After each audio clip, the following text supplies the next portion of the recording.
Bienvenue sur Africa 24 dans cette nouvelle édition du QG News. Voici les titres de l'actualité. Nouvelle passe d'armes entre le Mali et la France devant le Conseil de sécurité de l'ONU.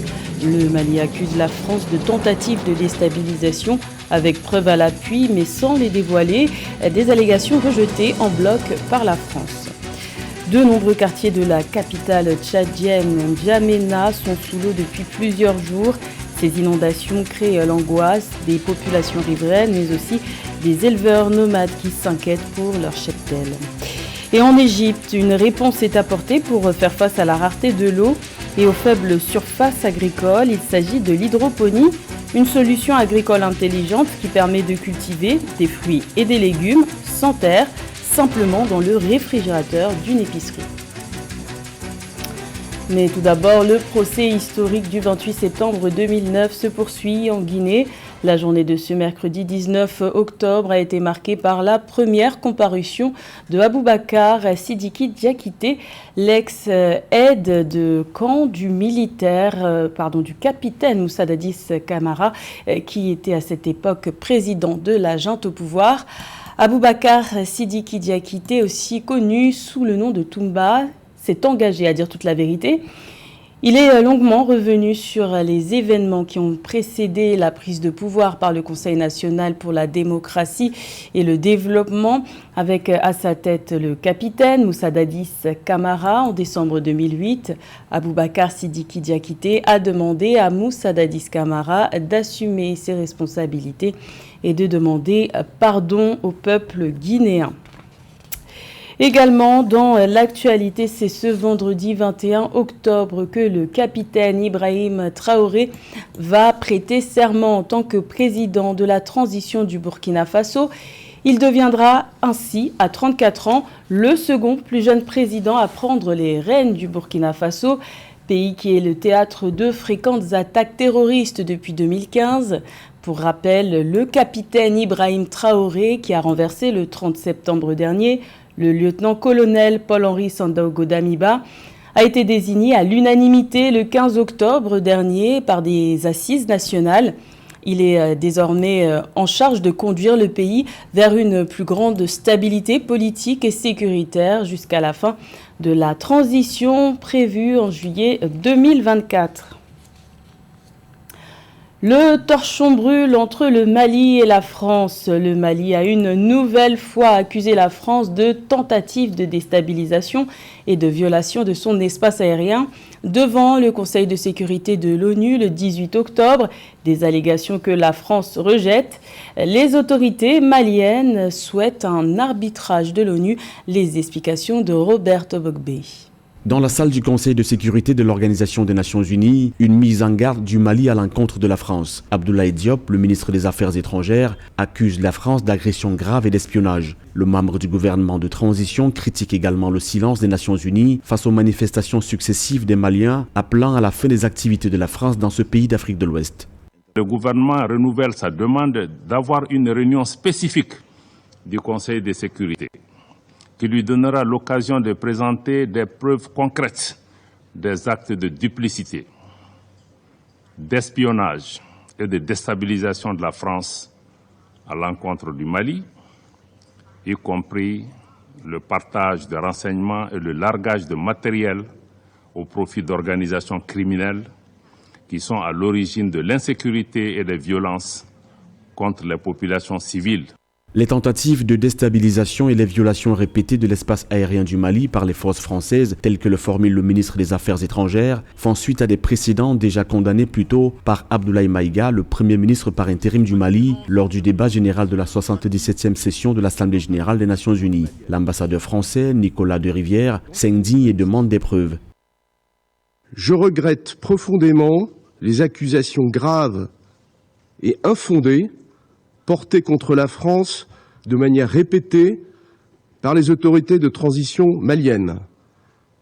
Je rappelle que la France s'est engagée pendant 9 ans aux côtés du Mali, à la demande de ce pays, pour combattre les groupes armés terroristes et que 59 soldats français ont payé le prix de leur vie dans ce combat. Les autorités du Mali ont renouvelé leur demande d'une réunion spécifique du Conseil de sécurité de l'ONU pour présenter des preuves concrètes de l'implication de la France dans ce qu'ils considèrent comme des actes de fragilisation et de déstabilisation du pays qui traverse une phase de transition. Et toujours au Mali, c'est un changement profond qui est en passe de s'opérer. Le projet de loi sur la militarisation de la police doit être examiné ce jeudi 20 octobre par le Conseil national de transition. Le but de ce projet de loi, intégrer les forces de police à l'armée, un changement qui concerne aussi la protection civile, donc les pompiers.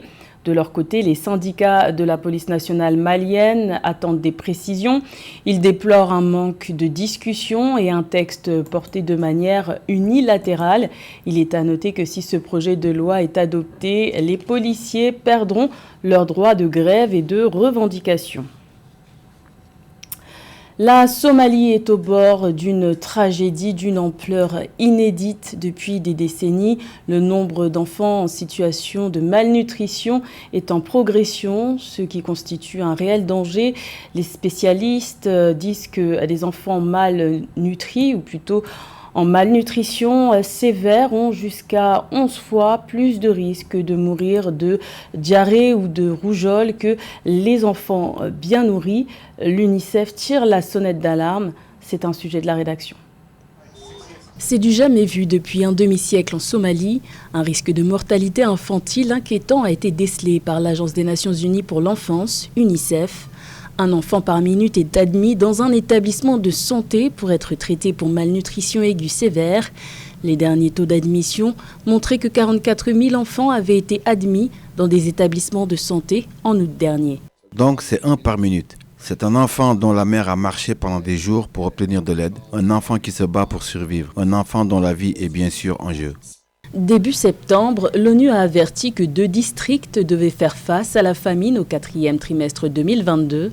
Le nombre d'enfants somaliens âgés de 6 mois à 5 ans qui sont exposés à la malnutrition aiguë sévère est passé de 386 000 à 513 550, soit une augmentation de 33%. La situation actuelle semble déjà pire que celle de 2011, lorsque la famine a tué plus de 250 000 personnes en Somalie. Les choses vont mal et chaque signe indique qu'elles vont empirer. Donc sans plus d'action, sans plus d'investissement, nous sommes confrontés à la mort d'enfants à une échelle jamais vue depuis un demi-siècle. Alors que la Corne de l'Afrique subit sa pire sécheresse depuis 40 ans, après 4 saisons des pluies consécutives ratées, une 5e saison des pluies maussades s'annonce. La Somalie est de loin le pays le plus touché par la famine, conséquence directe de la sécheresse et du changement climatique. Une vulnérabilité exacerbée par les attaques des éléments d'Al-Shabaab et par la hausse des prix des produits alimentaires. L'angoisse a gagné plusieurs quartiers de N'Djamena au Tchad. La capitale est submergée par des inondations depuis une dizaine de jours. Après les pluies torrentielles, les fleuves qui traversent la capitale débordent de leurs lits. Une situation particulièrement inquiétante pour les populations riveraines, mais aussi pour les éleveurs nomades et leurs cheptels. Plus de détails dans ce sujet de la rédaction. Les nomades du Tchad sont débordés. La sécheresse prolongée est suivie des pluies saisonnières. Les plus fortes qui sont tombées depuis plus de 30 ans ont laissé les troupeaux de bétail dont ils dépendent émaciés. Les terres agricoles et les pâtures sont sous l'eau.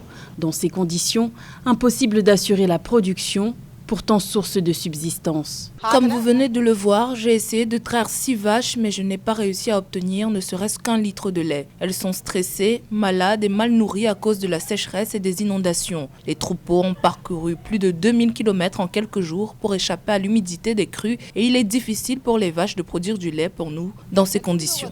L'élevage nomade et transhumant au Tchad assure la subsistance de 32% de la population rurale et gère au moins 75% du cheptel ruminant. Au vu de la situation, c'est désormais près d'un tiers de la population tchadienne qui pourrait avoir besoin d'une aide alimentaire. Maintenant, on a une situation qui commence avec des fortes pluies cette année qui entraîne plutôt des destructions de la production qui a été amorcée cette année. On s'attend également à ce que ça crée une situation d'insécurité alimentaire à nouveau. Alerte, les autorités tchadiennes de transition avaient décrété dès juin dernier l'urgence alimentaire et nutritionnelle en appelant à l'assistance humanitaire. Des solutions agricoles intelligentes, c'est l'une des pistes avancées par une entreprise égyptienne pour répondre aux nombreux défis agricoles auxquels l'Égypte est confrontée. Les surfaces agricoles ne s'étendent que sur 4% du territoire et la rareté de l'eau entrave le bon développement de l'agriculture. La solution pourrait donc se trouver du côté de l'hydroponie, la culture des fruits et légumes sans terre. Les explications dans ce sujet de la rédaction. Peu gourmande en eau, l'hydroponie est une culture alternative appréciée en Égypte et pour cause, la rareté de l'eau est l'un des principaux défis climatiques auxquels est confronté le pays des pharaons. Cette solution agricole intelligente permet de faire pousser des fruits et des légumes sans terre et ce à l'aide d'un réfrigérateur hydroponique tout fraîchement installé dans une épicerie du Caire. C'est de l'agriculture hydroponique où il n'y a pas de culture du sol. Donc vous ne l'utilisez pas de terre dans ce réfrigérateur, tout se passe dans l'eau, les engrais et les nutriments dont la plante a besoin sont à l'intérieur de l'eau en cycle fermé, ce qui signifie qu'il y a des réservoirs au fond du réfrigérateur qui pompent l'eau pour nourrir toutes les plantes du réfrigérateur. Lorsque le client prend une des plantes, elle est remplacée par une autre. Une alternative aussi écologique qu'économique, selon les initiateurs de ce projet. Si nous parlons du problème de l'eau, l'agriculture en général dans le monde utilise environ 75% des réserves d'eau douce. Nous économisons donc jusqu'à 90% de l'eau utilisée pour l'irrigation. Deuxièmement, les déchets. Environ 50% des légumes du supermarché sont gaspillés parce que personne ne les achète. Mais dans ce système, les légumes sont plantés jusqu'à ce que quelqu'un les achète, donc pas de gâchis. Enfin, nous aidons à réduire la pollution qui se produit lors du transport des légumes des fermes au supermarché, puisque nous cultivons au même endroit où les légumes sont consommés ou vendus. La guerre en Europe de l'Est, qui a débuté en mars dernier, a fait planer le spectre d'une crise alimentaire sur l'Égypte, pays qui importe près de 60% de ses besoins en nourriture. Ce type d'agriculture alimentée par la technologie pourrait donc aider à lutter contre l'insécurité alimentaire, mais également à faire face au changement climatique. C'était le journal de la rédaction. Merci de l'avoir suivi. L'information continue sur Africa 24.